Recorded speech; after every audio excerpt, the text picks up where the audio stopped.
Do I know you? Not yet. Nikki Nicolosi. New Jersey natives Nikki and Ellie are looking for love, lust, and their own piece of paradise. If your dad's happy, you're pretty much happy. Until jealousy turns passion into rage. I didn't. Eleanor looks poor Josie in the eye and says, you know, I know how to shoot a gun. You're thinking, is this guy hallucinating? Is this guy losing his mind? When love is overcome by fear, paradise is truly lost.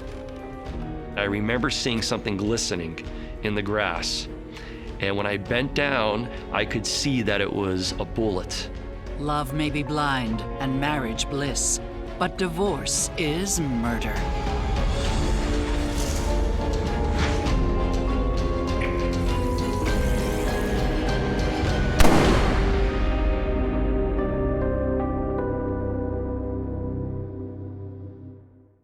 For an outdoorsman, New Jersey has it all. Hunting in the Pine Barrens, crabbing at the Jersey Shore, a great place for recently divorced Frank Nikki Nicolosi to live and to play. He loved to hunt, he loved to fish, he loved to farm. And he's done that for his whole life. He was retired and just living life and spending time with his family. He was a fun guy to be with. He could talk about anything to anybody, and he just brings out the best in people. He was always going somewhere. He never really sat still.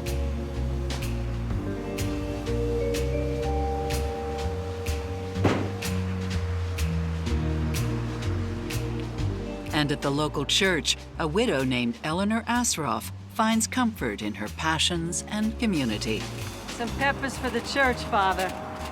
Eleanor was heavy into religion. She would go to the church a lot and spend a lot of time with the minister and things like that up there. I'm just here to see that everything gets eaten. They met at a Catholic function, a yearly festival they do. The thing about Eleanor that's probably the biggest single factor, other than her just personality, is her fervor for her religion. She is a devout Catholic and believes in it more so than almost anyone I've ever met. A little something for the festival.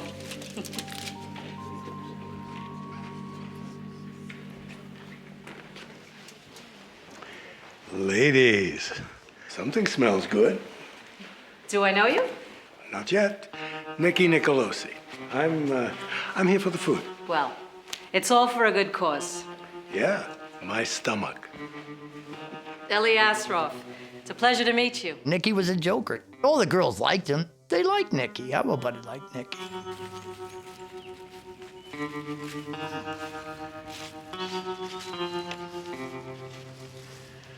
I'm getting a bit old to go down on one knee. Well, you gotta give me credit for the romantic setting. Yes! We were glad for him that he had, something to do, and he had a companion. And, so we were happy for him and for her. But there's something you gotta do for me first. The Catholic religion at that time said that you couldn't have been married before. She wanted a total annulment. I know my sisters and I were very upset because he had to go to my mom for signatures. None of us liked that. None of us liked that. Even so, in the fall of 1995, they all celebrate the marriage. The annulment comes later. They exchanged their vows. If your dad's happy, you're pretty much happy. Now that they're married, the New Jersey newlyweds look to fulfill their dream, to retire in the Poconos Mountains in northeastern Pennsylvania, Nikki's favorite vacation spot. He loved it. I believe it was a dream come true for him to go up there. And 2 years later, their dream becomes reality. So you got all dressed up just for me? Can't be my Sunday best every day of the week. But you're still the altar that I like to pray at, my dear. Keep your hands to yourself, you dirty old man. They buy an old rambling house in Paradise Township, a home they nicknamed Paradiso. There was 50 acres. It was a nice home. It was a very nice home. It is great. It's great. It's better than great. It's perfect. I think they really enjoyed their property, enjoying its quiet, its solitude, sitting on their back deck overlooking the pond, the mountains. She loved it over there. An avid writer, Ellie makes detailed journal entries about their new life together. Eleanor was a journaler. For 40 years, made notes, copious notes every day of her life about what she was doing. Sunday, we went to the Poconos and had a really beautiful day. Coming home, he was so happy. Bowl game, make love, putting dishes away, making tomato salad every day. Ellie always wrote stuff down. A voracious writer, like really needed to write. She would detail what she cooked, what she fed him, how she took care of him, and if not for her, you know, he would have nothing. She also writes Nikki regular love letters, and he returns the favor. Dear Ellie, I am so filled with love for you, and last night was amazing. Pasta's ready.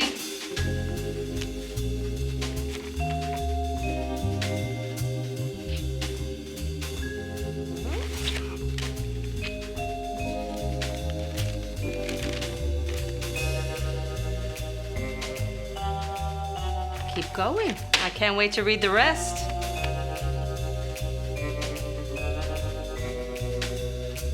Though Nikki's not a natural writer like Ellie, he has other, more physical passions. Eleanor and Nikki had a great love life, very prolific. She, I remember, commented in one of her entries that she never had so many orgasms as she did that night and that morning. Things like that. Just unabashed in her record keeping.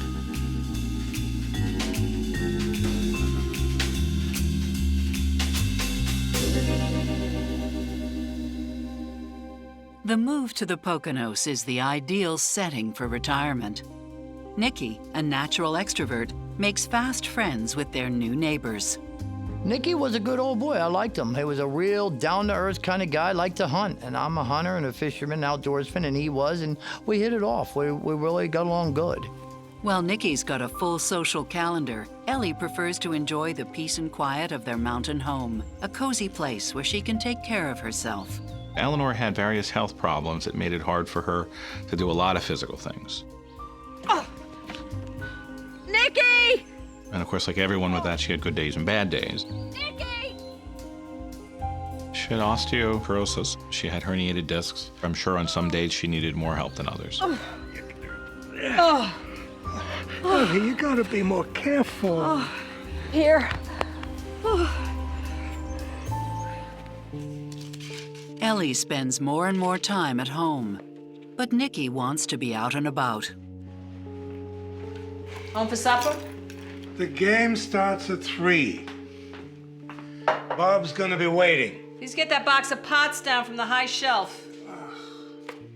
Nikki, come on, don't be like that. Ellie, I really gotta get going. You know it makes me crazy being cooped up here like this. Just asking for a little help, that's all. There's always a little this, a little that. Okay, well, go. Home for supper? Yeah, maybe. Maybe. Psychotherapist Stacy Kaiser and forensic psychologist Brian Russell wonder if their contrasting personalities might lead to problems ahead.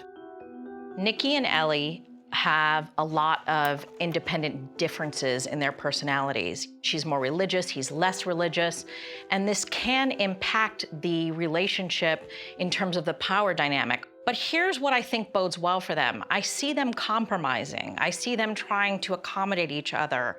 Sometimes the extrovert sort of brings out the introvert, and the introvert sort of tames the extrovert a little bit, and it can work out okay. So we'll have to see how extreme is this personality difference in terms of introversion, extroversion.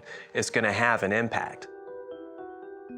Ellie's a great example of don't judge a book by its cover, because stereotypically people would think that a very religious, Catholic, introverted person would be quiet in the bedroom, not writing graphic details into a journal.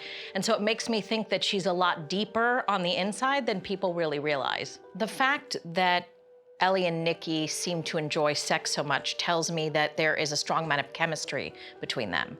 And oftentimes that level of chemistry can actually help overcome other issues that you will encounter along the way. But it also can cause people to overlook things. It may cause you to maybe look the other way a little bit if you see an indication that maybe in some other aspect of life, your two are not so good a fit. Hi, ladies. Can I give you a ride? Around town, Nikki's got an itch that needs to be scratched. Nikki was a fun-loving, kind of a ladies' man, very flirtatious with women, in a old man kind of way. Oh, thank you, Nikki. You're really too kind. All the girls liked him. They liked Nikki. Everybody liked Nikki. But Ellie likes him best and doesn't want to share. Pretty good with a rifle. Ellie didn't like Josie Fish. She thought there was something going on there. While Nicky Nicolosi's charming his new neighbors in Paradise Township, he and his wife Ellie are trying to embrace retirement. I think at their age, they were in that age bracket where they wanted that more secluded quietness, get out of the hustle bustle, you know. But the routine is derailed by the sudden onset of health problems. Now 74, Nicky needs a quadruple bypass. And before he goes into surgery, he has something to tell his kids. I signed everything to Ellie. The truck and all that. It's all for tax reasons. You sure that's a good idea, Dad? She has to have control of the assets in case something bad should happen. My dad had a truck and some other things. And Ellie had said to him that put everything under my name. God forbid if something happens to you, it's all mine anyway, or we don't pay taxes, and something to that effect. Nicky's kids suspect that Ellie is taking advantage. He was a friendly, generous man. He was not a wise man, I would say, for money. We just think you should take some advice on this. It's a done deal, okay, Junior? She sort of showed that she didn't appreciate us being there. Time for Nikki to get some rest.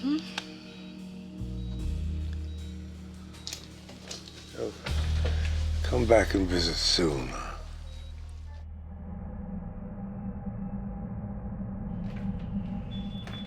After a successful operation, Nicky bounces back within weeks. And pretty soon, he returns to his old self.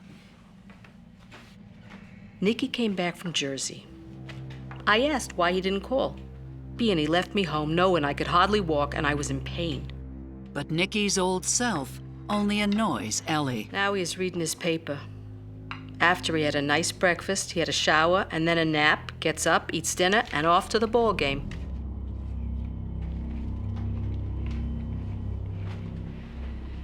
I just don't know why I bother. I'd left a dishwasher for him to empty. He didn't. He didn't empty the trash. It gets messed up faster than I can keep up. He is trashing the whole place. He throws everything everywhere. She felt that he was lazy, that he wasn't providing the way he should. He wasn't contributing to the house the way that she thought he should. And it's not the only thing that gets under Ellie's skin.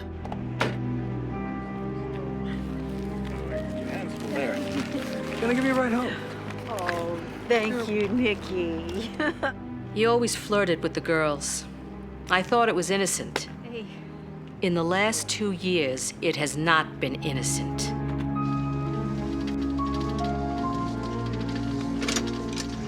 Now, please tell us that we're going to see you at bingo tonight. Sure, I'll be there. Eleanor did not like if he flirted with women or joked around with women and stuff. She didn't care for that type of action, you know? Don't say it, Ellie. You just don't get it. It's just for fun. You know, you're the only woman that can get me hot and bothered. Come on. He was being flirtatious, and it certainly bothered her, as it would any wife. Nikki has a flirtatious, gregarious nature, and he's always been like that. And so that is who Ellie met and married. That said, if she is feeling threatened in any way, if she's feeling insecure, and now he's beginning to flirt with other people, it could create conflict between them. Ellie seems to be somebody who is pretty quick to perceive threats to herself. We just don't really know yet how far Nikki is willing to push this flirtation. If he's willing to push it to a level that really is a threat to Ellie, to the marriage, then maybe she's behaving reasonably. One of the reasons that Ellie might be jealous with all of Nikki's flirtations is that she feels like he is hers.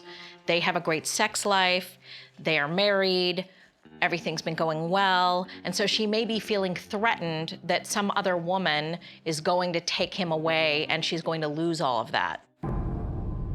There's one particular woman Ellie does perceive as a real threat. Josephine Fish was a mail lady for 40 years in that area. Mind if I tag along? Yeah, sure, the Postal Service is looking for new hires. Oh, I'm not interested in the mail. I'm interested in talking to the mail lady. They talked, and Nikki ride around with her a little bit, delivering mail, you know, here and there, and he was flirtatious with Josie. Tag along, then. Okay. You know, that was his way. But Ellie wants him to change his way. Ellie didn't like Josie Fish. She thought there was something going on there. Hi, Josie. Oh, hi. You're Nikki's wife, right? Eleanor was following Nikki around. He's a funny guy. Uh-huh. Says he wants to take me out for breakfast. Oh, yeah? Well, Nikki likes to take me out hunting. Pretty good with a rifle. Eleanor looks poor Josie in the eye and says, "You know, I know how to shoot a gun." At home, the fights get worse. He is in and out of rage. He changes the story all the time. But after every marital spat, Ellie and Nikki are both still comforted by a warm bed. We had sex 6 times in 9 days. But his mood changes just as frequently. I'm all stressed out, and not knowing how he is going to behave knocks me out. As jealousy threatens to tear Ellie's third marriage apart, paranoia takes hold. You are a f***ing liar. He had no idea he was being recorded, and Eleanor would start engaging in conversation with him.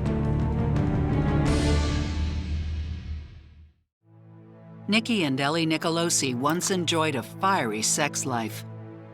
But lately, their marriage is a hot mess. I think initially when they first met, I think she probably made him feel alive and energetic. But later through the relationship, those feelings took a strong nosedive south. Eleanor wrote that he was becoming angry, he was becoming forgetful. He was the reason why they were not getting along. And that it's your fault that the marriage is going in the direction it is because it's your moodiness, your changes, your behavior, not mine. He has so much rage that I am in fear that he will turn physically violent. Eleanor expressed that she felt that the marriage was starting to fail.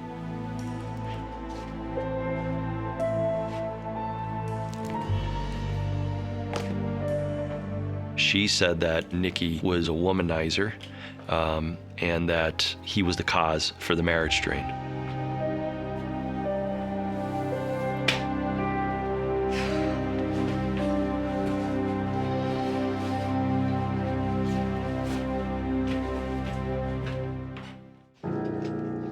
Nikki seems oblivious to Ellie's anger. Hey! There were 2 older women, and Nikki was helping them with furniture. And in the process of that, lo and behold, Ellie shows up. Nikki's making moves. In case you didn't realize it. I'm really, I just... And you wouldn't be the first one. I didn't. I didn't.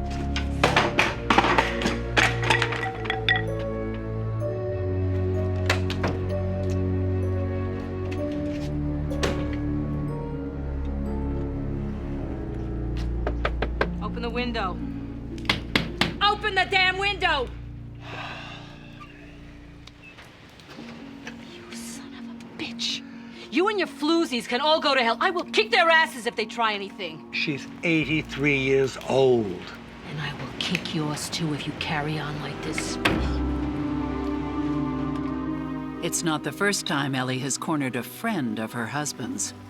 Years before she'd met Nikki, Ellie was married to Stanley Asroff. But when he dies, Ellie receives some disturbing news and decides to take matters into her own hands. When Stanley Asroff suffered what would be a fatal heart attack, he was with a lady friend of his named Joan Kelly. A week or so later, Eleanor confronts Miss Kelly, sticks a gun in her ribs. Just drive. I got something I want to say to you. And Joan Kelly was totally terrified. Eventually, Eleanor's son sees his mom and goes up to the car, sees what's going on, and is able to get the gun from his mother. My anger gets the better of me, Father. I should try harder to be a better person. 6 years into their marriage, Ellie and Nikki agree on one thing. They need help. The marriage was deteriorating rapidly. Eleanor had pursued psychological services or marriage counseling with a local group. But the counseling doesn't help their fighting. And Ellie decides to make a permanent record of their arguments. Nikki would enter the house. He had no idea he was being recorded, and Eleanor would start engaging in conversation with him. You're being unreasonable. Eating whenever you want. I cook for you. You don't eat it. You get up at 12. Nobody tells me when to get up. No, but you want me to cook for you whenever you want.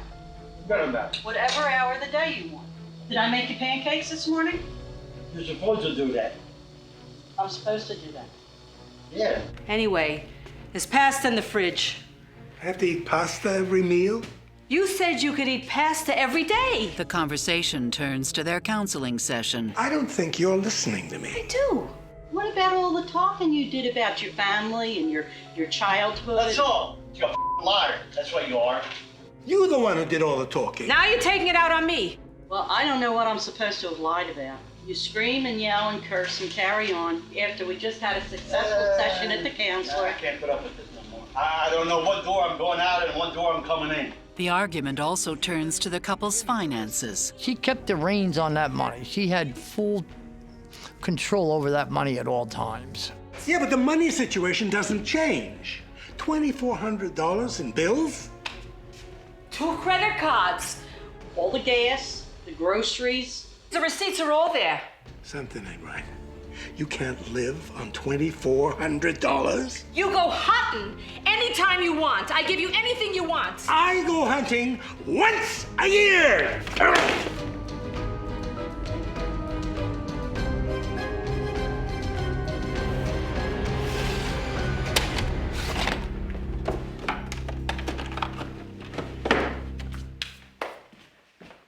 Ellie is recording their conversations in the home without Nikki's knowledge, and that is concerning to me because it reinforces my suspicion that there is a little bit of paranoia going on. Nikki and Ellie seem to be bickering on a regular basis. It seems like arguments and conflict are the basis of their marriage at this point, instead of love, happiness, and a good sex life. And so this kind of constant misery, this kind of constant anger, begins to chip away at the foundation of a relationship, makes people question whether or not they should be together, and I'm worried about these two. It's completely possible that Ellie is making all of these recordings because she is in fear. As things are escalating, their conflict's getting higher, she might be afraid that he's actually going to hurt her, and she's trying to document it so that she has evidence if this happens. Nikki needs a refuge and a place to think. He goes to stay at the Campbell's cabin for a few days. The marriage was going downhill, rapidly going downhill. The sooner I get out of there, the better. There was no doubt about it. Nikki definitely was planning on leaving her, getting away from her. Maybe a couple of weeks in a motel. Well, we'd love you to stay with us, Nikki boy. I lived in a little cabin, 2-bedroom cabin, so I wasn't in a position to allow him to live with me, you know. The motel has HBO. Now you're talking. And Nikki's too proud to ask his kids for help. I think my dad felt uncomfortable to come back to us.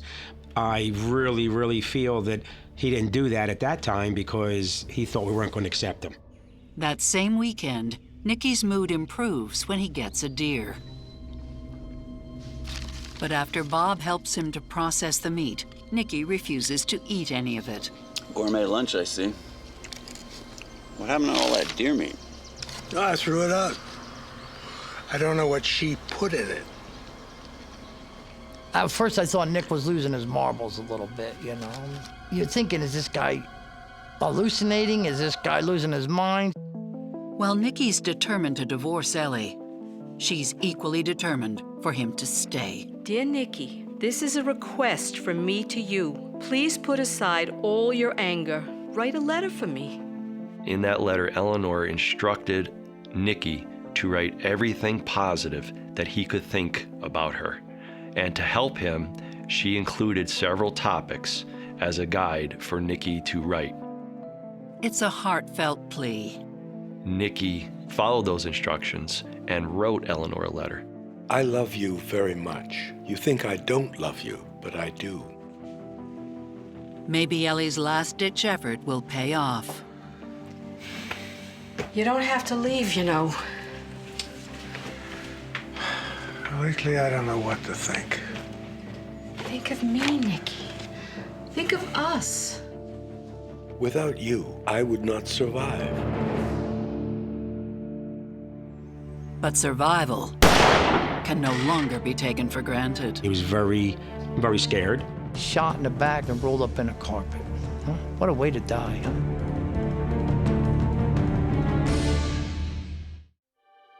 After their tempestuous marriage survives yet another storm, the Nicolosis seem to have called a truce. On September 4th, she and Nikki were together on the property, and they decided to pick apples. And he had a meeting that night with the Knights of Columbus. A meeting he never comes home from. Yeah, that's right. I'm checking to see if my husband has been admitted. Early in the morning, she started calling local hospitals. Okay. Thanks. Eleanor then started contacting several members of the Knights of Columbus and asking them if they had seen Nikki at the meeting that he was supposed to go to the previous night. Yeah. Have you seen Nikki? I'm getting worried. He has never stayed out all night. I can't believe he would stay out without his meds.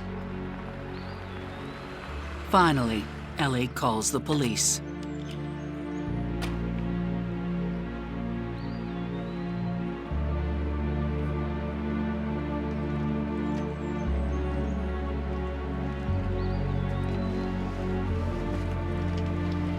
It's my husband. He didn't come home. We were, picking apples by the orchard. They're sour, but the deer like. Anyway, we had this big bucket of apples, and we managed to just leave them sitting there. So then Nikki decided to drive right back up there and collect them. I would have walked up there to search for him myself, but She had claimed that she had problems with her knees and that she needed either a walker or a cane. The police go straight to the orchard, just a quarter mile from the house.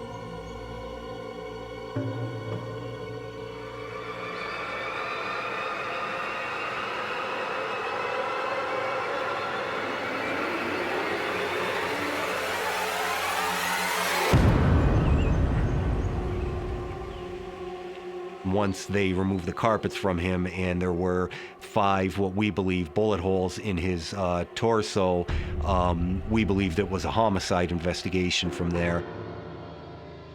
What a hell of a way to die. Shot in the back and rolled up in a carpet.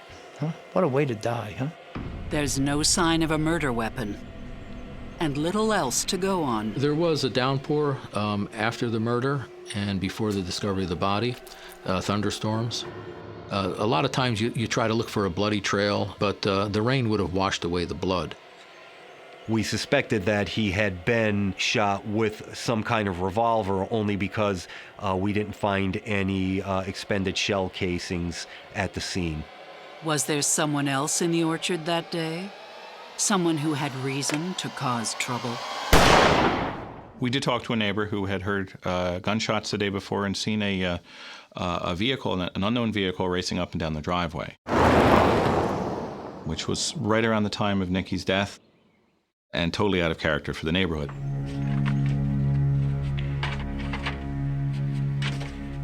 We did not feel that a robbery had occurred. There was cash, several $100s in cash in the glove box, as well as Nikki's wallet. The truck was still there. His pockets weren't gone through, but the only thing missing were the keys. Why would somebody take the keys and not take the truck? It made no sense to us. While police try and track down the mysterious vehicle, they turn their attention to the Nicolosi residence. There were boxes and containers of everything everywhere, all kind of paperwork.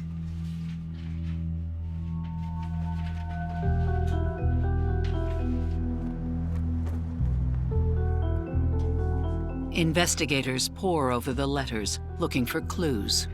One of the items that was discovered by forensic experts was a torn up letter, and that letter was reconstructed. And when it was reconstructed, it was a letter that Eleanor had written to Nikki just days prior to the murder. Love letters, journal entries, and evidence of a darker side to this golden age couple. He has so much rage that I am in fear that he will turn physically violent. I believe that Eleanor did think that she was the innocent and injured party in the relationship. I do believe that belief was genuine on her part. Police also haul away hundreds of hours of audio cassettes. What about all the talking you did about your family and your childhood? That's all. You're a fucking liar. That's what you are. Many of those tapes, she would egg him on. She would provoke him. She would try to push his buttons to try to get him to lose his temper or to show his anger or to show a negative side or to get him to yell. Friends and neighbors confirm that jealousy was at the heart of their constant arguments. He liked to tease the girls and joke around with them and stuff like that, yeah, but he was harmless. He was a harmless old man at 74 years old with heart problems. Nikki's family is devastated by the news of their father's death. They hope for a traditional burial, but Ellie disagrees. We had found out she was going to cremate the body. Ellie has the right to dispose of Nikki's body as she sees fit. She was the wife, it was a legal marriage. They did cremate him. I'm suspicious about Ellie wanting to have Nikki cremated against the rest of the family's wishes. Partly because it makes me wonder if she's trying to dispose of any evidence so there can't be any kind of an autopsy or anything. If it isn't that, at a bare minimum, it very much shows me that she has absolutely no emotional regard for any of their feelings whatsoever. It's interesting to me that a guy lets his wife have that kind of control back when he was alive over how his body is going to be handled after his death. The fact that Nikki just apparently sort of left all of that up to Ellie is, I think, sort of in line with what we saw about the way that he approached their finances and the way that he sort of approached kind of acquiescing to her as a means of sort of conflict avoidance throughout the marriage. As the investigation continues, police find no trace of the mysterious car. We were unable to make any connection between that incident and any connection to Nikki and or Ellie.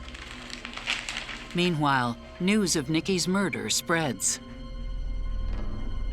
I read it in the newspaper. I read in the front page, a man found rolled up in carpet shot in Paradise. It's then that Bob Campbell realizes he's in possession of a potentially vital piece of evidence. I'm serious. I'm afraid she's going to do something bad. You've got to promise me that you can help deal with this. Nikki come over one time and asked me to investigate his death if anything should happen to him. I don't know, Nicky boy. Well, if it isn't you, then I'll find someone else. Okay, Nicky, I mean, we'll do whatever you want. Robin, my ex-wife, said, we can draw up a note. And we did. Nikki wrote it out. I, Francis Nicolosi, give Robert Campbell permission to investigate my death, access to papers or whatever pertaining to my death. Bob gives the letter to the police. He knew in his own heart, he knew that she was trying to kill him or do some serious damage to him. He knew that for a fact. I think the last, couple months or so, he was very scared, very scared. Police are now left with one person of interest, Nikki's wife. But there's a problem. No physical evidence exists connecting Ellie to the murder. When someone fires a gun, there's gunshot residue. And you'll find that on somebody's hands, and you'll find that on somebody's clothes. Nikki was shot 4 times. There was a lot of contact between him and whoever killed him. And yet there was no blood residue found on Eleanor, no blood residue found at the house or anywhere on any of her things. Nothing. So the forensic evidence wasn't there. And neither, it seems, is a motive. Eleanor had nothing to gain from Nikki's death. I don't believe she would have gained financially.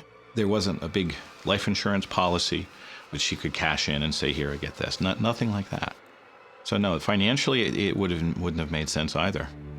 How far will investigators go to solve Nikki's murder? We had dive teams, we had search teams, but you're looking for a needle in a haystack. On her left hand, she had 2 wedding bands on.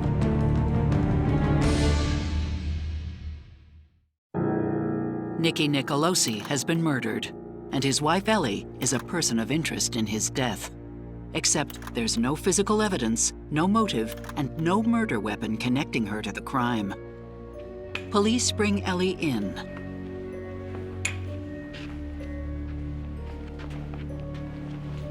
At the time, there was no accusations.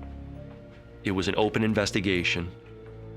Her arrival at the station raises suspicion from the start. She was able to park her van at a parking lot considerably downhill, steeply downhill from the state police barracks, walk through the woods.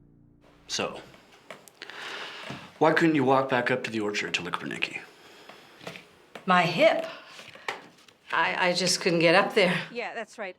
So she was a lot more agile and mobile than she was leading everyone to believe. So we asked her, we were very interested in the afternoon of the 4th. The last time she saw him alive, what did you do? Right after we left for the orchard, I decided to go for a drive.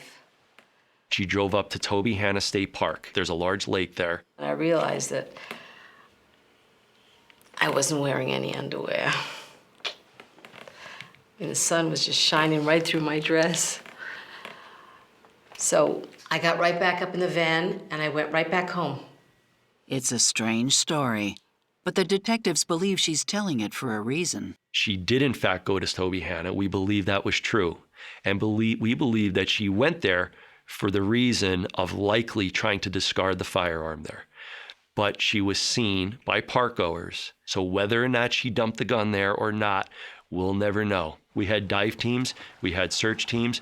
We searched as best as we possibly can, but you're looking for a needle in a haystack.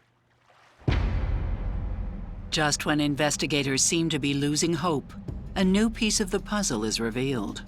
We received a phone call from a female acquaintance of both Eleanor and Nikki, who let us know that Eleanor Nicolosi was acting suspiciously behind an office building in Mount Pocono.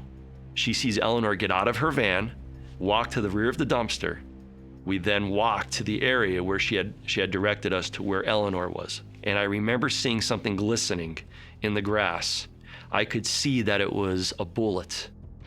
We were unable to find a firearm, but we were able to find 5 live rounds, all 38 special rounds, and a plastic ammunition tray. Are these the bullets used to kill Nikki? It matches their theory that he was shot with a revolver. Police decide to look deeper into Ellie's past. As we started to turn over more rocks, we began to understand how she thought. They learn about the kidnap attempt on her ex-husband's lover. Just drive. It was consistent with all the other behavior we observed in investigating the case. The intense jealousy, the resorting to violence, and of course, to show opportunity in possessing the firearm. And even more heinous behavior comes to light.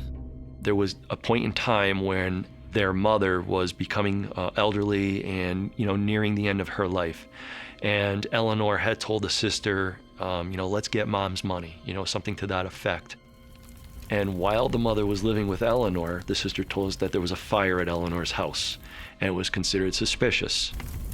And the mother had told the sister that while the fire was going on inside the house, she was trying to escape. Eleanor was trying to push her back into the fire. Armed with this damning information, prosecutors finally decide to take the case to trial. I believe the circumstantial evidence that was collected was very compelling, very strong. In March 2004, police place Eleanor Nicolosi under arrest. She had a very big Bible up on a book stand. The Bible was opened to a passage that had all kind of bookmarkers and ribbons keeping it open to these pages. Job 24 through 26, it essentially talked about the adulterer and the murderer, and it almost seemed to me that her justification actually came from the Bible. As the case goes to trial, prosecutors have one more ace up their sleeve. So I was looking at the case, and I was looking at all these photographs. I noticed in all the pictures of Nikki, he was always wearing his wedding ring. But then, going back to the photos that were taken on September 5th of Ellie, and noticed one in particular, and on her left hand, she had 2 wedding bands on. Now, there was a deputy coroner who, in her report, when the body was to be identified, remembers how sexual Eleanor was being toward the victim and caressing him, kissing him.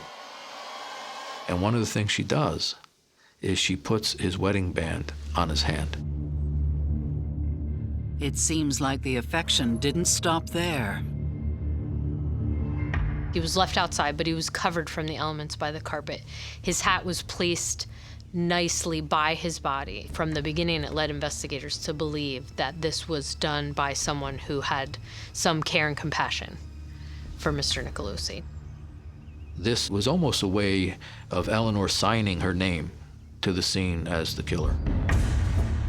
The chain of events starts to become clear. The relationship had totally deteriorated. What about all the talking you did about your family and your childhood? That's all. You're a liar. That's what you are. You're the one who did all the talking. Now you're taking it out on me. Nikki had expressed to everybody else that he wanted an independent life. He wanted to be able to do what he wanted to do, and he was tired of being controlled by Eleanor. I'm afraid she's going to do something bad. When he started threatening that he was seeing an attorney, I think she then began to understand that she stood to lose at least half of her possessions to Nikki, and there was no way she was going to allow that to happen. I think that she killed him because he was going to leave her, and she couldn't bear that. Our Father who art in heaven, hallowed be thy name. Forgive us our trespasses, as we forgive those who trespass against us. I believe she wanted to be the victim. She wanted the people to feel badly for her. For thine is the kingdom, and the power, and the glory, forever and ever.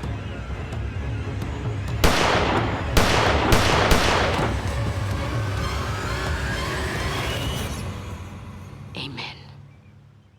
Ellie has done a good job of trying to maintain her cloak of being religious, her cloak of being the good one in this relationship.